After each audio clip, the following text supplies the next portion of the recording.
సంజయ్ అంతా రాజా సింగ్ ప్రతి ఒక్కరు రియాక్ట్ అయ్యి అల్లు అర్జున్ కి మద్దతుగా ఉన్నారు. ఇదే అంశం 4 రోజుల క్రితం ఒకటి జరిగింది. మోహన్ బాబు దాడి చేశారు ఒక జర్నలిస్ట్ పై. సేమ్ సెక్షన్ ఎవరు రియాక్ట్ కాలేదు. ఆ జర్నలిస్ట్ పై దాడి చేసిన విషయానికి సంబంధించి ఎవరు కాలేదు. అంటే అల్లు అర్జున్ అనగానే మరి ఎందుకు పొలిటీషియన్లకు ఇంత ఉత్సాహం వచ్చిందో, ఇంత రియాక్షన్ వచ్చిందో మనకు తెలియదు. కానీ అభిమానులు ఓట్ల కౌంటింగ్ మీడియా కూడా చాలా కీలకం. మీడియా అనేది 4th స్టేట్ గా మీడియాకు ఒక గుర్తింపు ఉంది సొసైటీలో.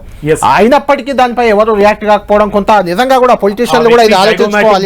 దెబ్బతిని హాస్పిటల్లో ట్రీట్మెంట్ తీసుకుని కనీసం తినడానికి కూడా వీళ్ళు సర్జరీ జరుగుతుంది అతనికి. ఆ పొజిషన్ లో ఉన్నప్పటికీ పరామర్శించిన దాఖలాలు లేవు.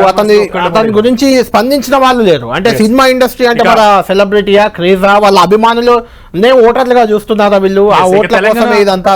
Kalyan being an input editor, ఈ విషయంలో తెలంగాణ ఇప్పుడు ఇచ్చినటువంటి హైకోర్టు ఇచ్చినటువంటి మధ్యంతర బెయిల్ ఇచ్చింది ఇప్పుడు. సో అల్లు అర్జున్ తరపే విన్నది, అల్లు అర్జున్ వర్షన్ ని కూడా వింది. అండ్ మీరు అన్నట్లుగా అల్లు అర్జున్ తరపు అడ్వకేట్ ఇచ్చినటువంటి వాదనలను కూడా పరిగణలోకి తీసుకుని ఆయన లాజిక్ ని కూడా కన్సిడర్ చేసిందని చెప్పొచ్చు.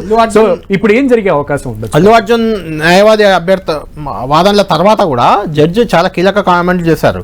గతంలో వచ్చిన పలు జడ్జిమెంట్ల ప్రకారం అల్లు అర్జున్ రిలీజ్ చేస్తే మీకున్న ఇబ్బంది ఏంటి అంటే ప్రభుత్వ తరఫు అడ్వకేట్ ప్రశ్నించారు హైకోర్టు జడ్జి.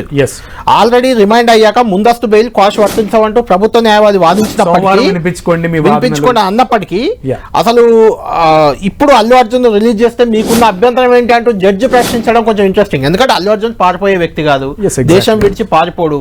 ఈ కేసులో నేరుగా ఆయన ఇంటెన్షన్ అంటే సునీల్ ఇక్కడ రెండు ఉంటాయి. ఒకటి వాళ్ళు పెట్టిన section it self says that ఇది నాన్ ఇంటెన్షనల్ గా జరిగింది. అది నేను అనేది ఏంటంటే ఇంటెన్షన్ గా అక్కడ ఎవరినైనా ఏమైనా చెయ్యాలనుకుని అక్కడికి అల్లు అర్జున్ వెళ్ళుంటే ఖచ్చితంగా అల్లు అర్జున్ శిక్షార్హుడే.